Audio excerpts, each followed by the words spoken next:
공부란 무엇인가? 제목을 보고 움찔했던 기억이 납니다. 독서 모임 선정책이 아니었다면 사실 정말 절대 손도 대지 않았을 책이라고 생각하는데요. 굳이 또 공부에 대해서 공부하고 싶진 않았거든요. 그렇지만 결국 용기 내서 책을 펼쳤습니다. 그리고 내가 이 책을 놓쳤다면 두고두고 후회했겠다는 생각을 했습니다. 당신의 더 나은 삶을 위해 핵심만 짚어드립니다. 지루한 일상을 설레는 일상으로 바꾸고 싶은 분들 구독과 좋아요. 첫 장을 잠시 읊어보겠습니다. 한국 사회는 어떤 곳일까? 세계 11위권의 경제 규모만으로는 이곳의 삶을 핍진하게 설명할 수 없다. 멕시코와 더불어 한국의 평균 노동시간은 경제협력개발기구 회원국 중에서 가장 긴 축에 속한다. 그런데 사회 공정성 조사에서는 대부분의 사람들이 사회적 분배 구조가 공정하지 않다고 대답한다. 그리고 종교인이나 사기꾼을 제외하고는 자기 일상이 지향하는 삶의 목적에 대해서 안다고 이야기할 수 있는 사람은 드물다. 요컨대 이곳에서는 사람들이 고도의 경쟁 상태 속에서 각자 버틸 수 있는 이상의 에너지를 일에 쏟아놓고 있는데 그 일과 삶의 궁극적인 의미에 대해서는 묻기를 꺼릴 뿐만 아니라 그 경쟁 과정이 공정하다는 생각조차 하지 않고 있다. 그렇다면 이곳은 어떤 곳이란 말인가? 공부론 무엇인가 8에서 9쪽에 적힌 내용입니다. 경쟁에 온 에너지를 쏟아 넣으면서도 일과 삶의 의미에 대해서는 정작 묻지 마세요. 불공정한 세상입니다. 그리고 다시 에너지를 쏟아 넣기. 이거 완전 저희 현실을 그대로 드러내는 팩트 폭행입니다. 우린 대부분 쏜살같이 흘러가는 시간 속에서 몸을 맡긴 채 진정으로 자신이 원하는 것에 대해 생각해볼 시간은 충분히 갖지 않습니다. 그 시간이 경쟁에서 뒤처지는 원인이라도 되는 것처럼 생각합니다. 이 책의 저자 김영민 교수님은 서울대 정치외교학부 교수로 동아시아 정치사상사와 비교정치사상사 관련 연구를 하고 있다고 해요. 뿐만 아니라 다양한 사회 문제에 대해 인터뷰, 칼럼을 통해서 적극적으로 사람들과 소통하고 있습니다. 나라면, 저라면 굳이 생각하지 않을 문제들에 대해서 정말 재미있는 글로 풀어주고 있어서 유쾌하게 깨우친다. 이 느낌이 무엇인지 알게 해준 분입니다. 교수님께서 쓰신 추석이란 무엇인가? 라는 명칼럼은 읽고 또 읽어도 정말 재미있습니다. 마침 추석이 코앞이죠. 한번 시간 날 때 읽어보면 얼굴에 웃음꽃이 필 거라고 확신합니다. 추석이란 무엇인가 칼럼은 제 설명란에 넣어두겠습니다. 책 이야기로 다시 돌아와 보면 이 책은 정말 공부가 무엇인지에 대해서 나누고 있습니다. 공부를 해야 하는 이유부터 글을 쓰는 방법, 공부의 기대 효과, 공부와 체력의 관계, 토론의 기술, 독서란 무엇인지 등등 정말 딱 봐도 지루해 보이는 목차인데요. 하지만 목차 부분만 넘어간다면 전혀 다른 세상이 펼쳐집니다. 우리가 한 번쯤 생각해볼 문제에 대해서 뛰어난 통찰력과 재미난 문체로 풀어줍니다. 또 책 중간중간 나오는 그림들과 책에 꽂혀있던 센스 있는 엽서 한 장도 꽤나 감동적이었습니다. 예를 한번 들어보겠습니다. 개념을 정의하는 것에 대해서 말하고자 할 때 김영민 교수님께서는 대머리라는 단어를 학생들과 정의해보는 과정을 적나라하게 보여줍니다. 또 공부에서 체력의 중요성을 강조하는 장에서는 아놀드 슈워제네거와 실베스터 스텔론 같은 근육 덩어리를 볼 때마다 저들이야말로 학문에 적합한 인재라며 안타까운 마음을 드러낸다든지 이런 재미난 표현이 참 많습니다.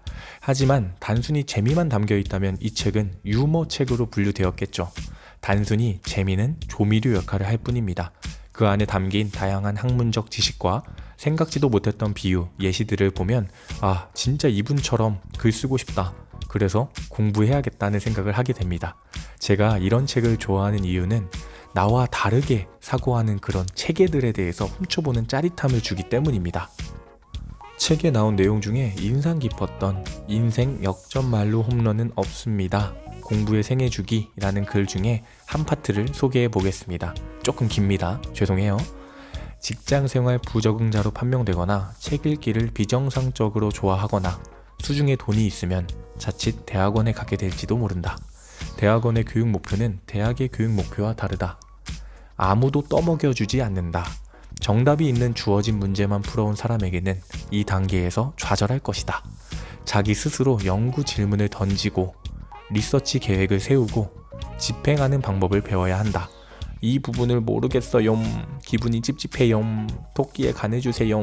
이렇게 지적 옹알이를 할 수 있을 때는 지났다. 순간의 통찰이니 뭐니 하는 지랄병 하지 말고 연구자들이 누적해온 지식을 존중하는 법을 배워야 한다. 졸업 전에 한 번쯤은 엄한 선생을 만나볼 기회가 있기를 바란다.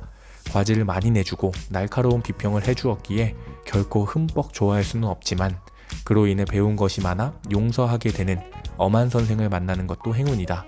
엄한 선생 없이는 애매한 재야 고수로 남을 가능성이 크다. 인터넷 서핑을 하다 보면 재야 고수가 프로 선수에게 처발리는 영상이 널려 있다. 학문의 길은 재야 고수의 길보다 잔인하다. 자신은 결국 공부에 적합한 지력과 소명의식이 없는 것으로 판명될 수 있는 위험을 감수해야 하는 것이다. 그러나 위험을 감수하지 않는 장기 프로젝트는 없다. 5년 전 실제로 제가 아무 생각 없이 오직 승진 점수를 위해서 대학원에 갔습니다.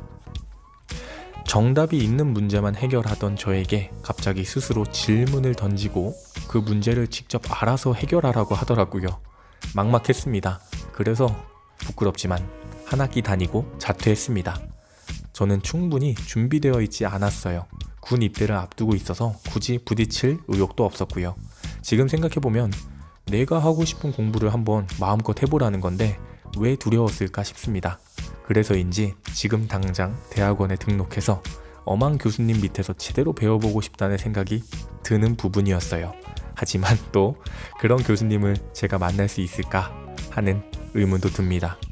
이렇게 글을 쓰다 보니 작은 해답을 발견했는데요.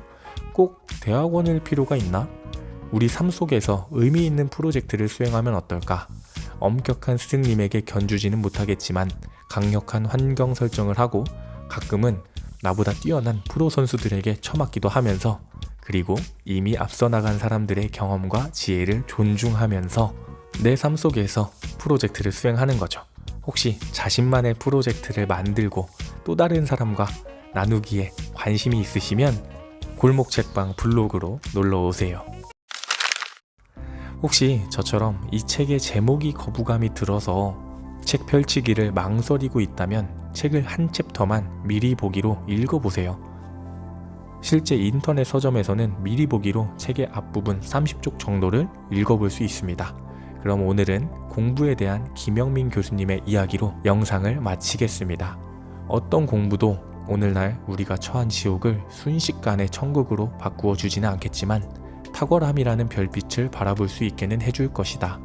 이미 존재하는 더 나은 것에 대한 감수성을 길러주고 나아가 보다 나은 것이 존재할 수 있다는 것을 믿게 할 것이다. 그러한 믿음 속에서야 비로소 비방과 조소를 넘어서는 논리와 수사학의 힘을 빌려 공적 영역을 구성할 수 있을 것이다.